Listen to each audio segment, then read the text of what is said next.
கிறிஸ்துவுக்குள் அன்பானவர்களே, ஆண்டவராகிய இயேசுவின் நாமத்தில் உங்களுக்கு என் அன்பின் வாழ்த்துக்கள். 2 கொரிந்தியர் 2ஆம் அதிகாரம் 11வது வசனத்தை வாசிக்கின்ற பொழுது, சாத்தானாலே நாம் மோசம் போகாதபடிக்கு அப்படி செய்தேன், அவனுடைய தந்திரங்கள் நமக்கு தெரியாதவைகள் அல்லவே என்பதாக வேதத்தில் எழுதப்பட்ட வார்த்தைகளை பார்க்க முடிகிறது. அன்புக்குரியவர்களே, சாத்தான் நம்ம கிட்ட மறைக்கிற சத்தியம்தான் என்ன? வேதாகமத்தின் சத்தியத்தை அறிய விடாதபடி அவன் நமக்குள் எப்படி கிரியை செய்கிறான்? அவனுடைய தந்திரம் என்ன தெரியுமா?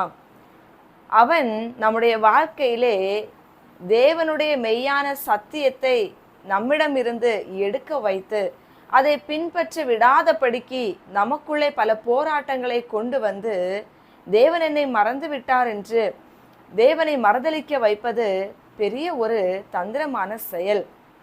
நன்கு புரிந்து கொள்ளணும், சாத்தானுக்கு பெரிய வல்லமையே இல்லை. தேவனை பார்க்கிலும் அவன் மேலானவனும் அல்ல. ஏற்கனவே தேவனால் அவன் தோற்கடிக்கப்பட்டவன் சிலுவையின் ஜெயத்தினால். அன்புக்குரியவர்களே, அவன் எப்படி நம்முடைய வாழ்க்கையில் கிரியை செய்கிறான் தெரியுமா? சத்தியத்தை அறிவீர்கள், சத்தியம் உங்களை விடுதலையாக்கும் என்று வேதம் நமக்கு கற்றுக் கொடுத்த உண்மை. ஆனால் ஆண்டவர் ஓசியா தீர்க்கதரிசன புஸ்தகத்தில் சொல்லி இருப்பார், என் ஜனங்கள் அறிவில்லாமையினால் சங்கரிக்கப்படுறாங்க. சத்தியத்தை உணராமலே இன்றைக்கு ஜனங்கள் அழிந்து போகிறாங்களே தவிர தங்கள் வாழ்க்கையில் வருகிற சோதனையில் விழுந்து போக காரணமே என்ன? சத்தியத்தை உண்மையாக அறியாததுனால. பிசாசு என்ன பண்ணுறான்னா, சாத்தான் நம்முடைய கண்களை சத்தியத்தினின்று விலக்கி பாவத்தில் தள்ள வைக்கிறான். ஏவாள் கிட்ட போய் நீ இந்த பாவத்தை பண்ணுன்னு சொல்லலை, நீ தேவனுடைய சாயலாய் படைக்கப்பட்டவன் என்பதனை அவனுடைய எண்ணத்திலிருந்து எடுக்க வைத்து, என்ன அழகா பாவத்தை, இதெல்லாம் சாதாரணமான ஒரு விஷயம், ஒரு பழத்தை தானே நீ சாப்பிடு, அதுக்கிட்ட ஒரு பெரிய ரகசியம் இருக்குன்னு சொல்லிட்டு தந்திரமான காரியத்தை உள்ளே நுழைவித்து பாவத்தை எளிமையாக செய்ய வைக்கின்றான். என்ன அழகாக தேவனுக்கு கீழ்ப்படிய வேண்டும் என்பது சத்தியம். ஏனென்றால் தேவனுக்கு கீழ்ப்படிந்திருங்கள், பிசாசுக்கு எதிர்த்து நில்லுங்கள், அப்பொழுது அவன் உங்களை விட்டு ஓடி போவான். ஏவாள் தேவ வார்த்தைக்கு கீழ்ப்படிந்து அவனுக்கு எதிர்த்து நின்றிருந்தால் அன்றைக்கு அவன் ஏவாளை வஞ்சித்திருக்க வாய்ப்பே இல்லை, விலகி ஓடி இருப்பான். ஏன்னா சத்தியத்திற்கு அவ செவி கொடுக்கிறார், கர்த்தர் சொன்ன வார்த்தைக்கு.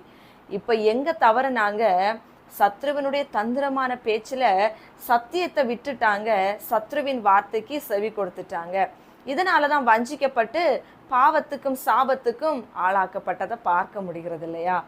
இன்னும் அவன் நமக்குள்ள எளிமையா பல காரியங்களை கொண்டு வருவான். சோதனை எதற்கு ஆண்டவர் அனுமதிக்கிறாரு? தேவனுக்குள் இருக்கின்ற விசுவாச குடும்பத்தாரை ஆண்டவர் சோதிப்பதன் காரணம் அவர்களை புடமிட்டு பொன்னை போல மாற்றி நன்மையான ஈவுகளை கண்டடைய செய்வதற்கு. ஆனால் சோதனை நேரத்தில் பிசாசு அழகா நம்முடைய மைண்டை டைவர்ட் பண்ணுவோம். எப்படி தெரியுமா? உன் வாழ்க்கை முடிஞ்சிருச்சு, உன்னுடைய கதை இதோடு முடிஞ்சிருச்சு, உனக்கு இனி எதிர்காலமே இல்லை, இனி நீ எழும்புறதே கிடையாது, இந்த சோதனையோடு கூட உன்னுடைய வாழ்க்கையும் முடியும், நீ மரித்து போவாய், உன்னை யாருமே நீ ஏற்றுக்கொள்ள மாட்டாங்கன்னு என்ன பண்ணுறான் தெரியுமா? சோதனை நேரத்தில் தேவனை விட்டு தூரம் ஓட வைக்கிறான், சோர்வை உண்டாக்குறான், சத்தியத்தை நம்ம சிந்தையிலிருந்து எடுக்க வைக்கிறான். சோதனை எதற்காக அனுமதித்தார் என்று. தேவனுக்குள் இருக்கிற பிள்ளைகளை அவன் நேரடியாக வந்து சோதிக்க முடியுமா? அதுக்கும் வாய்ப்பே இல்லை. சத்தியம் என்ன தெரியுமா சொல்லுது? யோபுவின் புஸ்தகத்தை நன்கு தியானித்தவர்களுக்கு தெரியும். யோபுவை அவனுடைய சுய வல்லமையினால அவனை யோபுவை மேற்கொள்ள முடியல, அவன்கிட்ட இருக்கிற எதையுமே தொட முடியல. ஆண்டவர் அனுமதி கொடுத்ததுனால மட்டும்தான் யோபுவை தொட முடிஞ்சிச்சு, அப்படிதானே? ஆகையினால தேவனுக்குள்ள இருக்கிற பிள்ளைகளை சாத்தான் வாலண்டியரா வந்து எதையுமே செய்யறதுக்கு அவனுக்கு அனுமதி ஆண்டவர் கொடுக்கவே இல்லை. அவர் அனுமதித்தால் மட்டும்தான் அந்த பிள்ளைகளை வந்து தாக்க முடியும். இந்த சத்தியத்தை ஜனங்கள் சிந்தையிலிருந்து எடுக்க வைத்து ஆண்டவர் உன் வாழ்க்கையை முடிச்சிட்டாரு, கைவிட்டுட்டாருன்னு சொல்லிட்டு நம்ம என்ன பண்றான்? மனமடி வாக்குகின்றான். இன்னைக்கு ஒரு பிரச்சனை வந்த உடனே நமக்கு தீமை செய்தவர்களே எதிரியா ஃபோக்கஸ் பண்ண வைக்கிறான். ஆண்டவருடைய வேதத்தின்படி சத்தியம் என்ன? நமக்கு எதிராளி பிசாசே தவிர மனுஷங்க கிடையாது. ஆனா பிசாசானவன் மனிதர்களை நமக்கு எதிரியாக நம்முடைய சிந்தைக்குள்ள உருவாக்க வைத்து இன்றைக்கு பிரிவினைகளையும் கசப்புகளையும் உருவாக்க வைப்பது அவனுடைய தந்திரம். ஆனால் உண்மையான எதிராளி பிசாசானவன் என்பதனை நம்முடைய சிந்தையிலிருந்து அவன் மறைக்கிறான். அன்பு ஜனமே, ஆகையினால தான் வேதம் நமக்கு எப்பொழுதும் சொல்வ ஒன்று, சத்தியத்தை அறிவீர்கள், சத்தியம் உங்களை விடுதலையாக்கும்.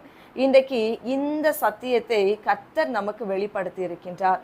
ஒருவேளை சத்ருவானவன் உங்களை சோதனையில பிரச்சனையில விழ வைத்த உடனே உங்க வாழ்க்கை முடிஞ்சிருச்சுன்னு நினைச்சிட்டு ஓடாம, ஆண்டவர் இந்த காரியங்களை அனுமதிப்பதற்கு ஒரு வாய்ப்பு கொடுத்திருக்கிறாருன்னா, என்னை மேன்மையான இடத்துல நிறுத்துவதற்கு அவர் ஒரு வழியை வைத்திருக்கிறார் என்று தேவனுக்குள்ள நிலைத்திருங்களே தவிர, முறுமுறுக்கவோ இல்ல அந்த சத்ருவினுடைய தந்திரத்துக்கு ஒப்பு கொடுக்காதீங்க. எப்பவுமே ஒன்றை மனதில் வைத்துக் கொள்ளுங்க, தேவனுக்கு கீழ்ப்படிவோம். எந்த சூழ்நிலையிலும் சாத்தானுக்கு எதிர்த்து நிற்போம் எல்லா போராட்டத்திலும். அப்பொழுது அவனை நாம் மேற்கொள்ள முடியும். ஏற்கனவே ஆண்டவர் காலின் கீழே நசுக்கி போட்டு விட்டார் சிலுவையின் ஜெயத்தினால். மறுபடியும் அவன் நம்மை மேற்கொள்ள நமக்கு தேவன் அவனுக்கு அதிகாரம் கொடுக்கவில்லை.